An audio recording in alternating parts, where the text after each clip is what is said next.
Hey everybody, this is Timothy J. Sepla, Associate Editor with Engadget.com, and today we are outside of Detroit at General Motors' Milford Proving Ground. This is where they test all the military vehicles, and as you can see behind me, it is the Chevy Colorado ZH2, and the difference between this and the Colorado that you can buy off a dealership is that this one is a hydrogen fuel cell vehicle. It's taken a while for these things to take off, but the civilian market isn't really the best place for these. What we're seeing now is it's being adopted for the military. What makes this Colorado different from one that you can buy in the dealership? A Chevy Colorado that comes in a couple different forms. The one that maybe you might think about that looks closest to this is the Colorado ZR2, which is the off-road capable one, and that becomes the donor architecture for this vehicle. So with the special Multimatic suspension system that comes with the Colorado, and then the frame, the rest of the components, that's what we started with.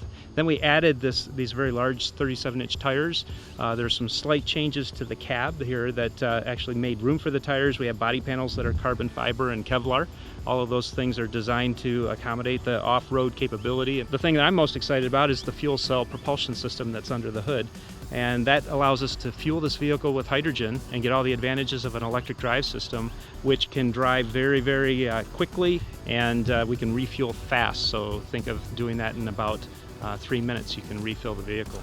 So the fuel cell capabilities are very interesting. You know, there's some unique aspects of it that we're very interested in with the Army, namely the reduced signature. The vehicle is very quiet compared to a conventional powertrain.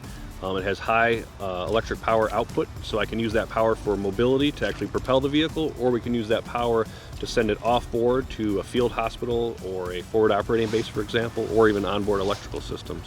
It also produces water as a byproduct of the system, so in addition to being clean energy, it also gives us the ability to collect that water for soldiers to use in austere type environments.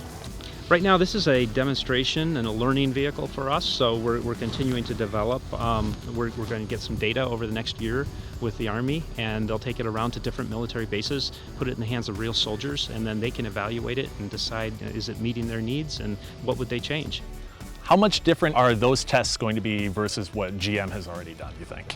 So it'll be more operational testing, you know, more subjective type feedback versus pure engineering evaluations. You know, General Motors is doing a lot of the performance confirmation, whereas the soldiers will be doing more operational evaluations, putting it into simulated mission environments so they can actually utilize it as part of their training to see how it would work with what they do with it. It's a platform that allows us to investigate, test, and evaluate the fuel cell technology very rapidly.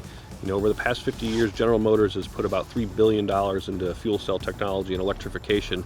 So it allows us to utilize that 50 years of knowledge being located in Southeast Michigan with General Motors as a partner, so we can evaluate those technologies very rapidly without the major investments and R&D budgets associated with that. You know, this isn't meant to be a direct competitor to another specific military vehicle, but we wanted to show in a military setting what this technology and the architecture of this vehicle, when we combine the two, what they can do.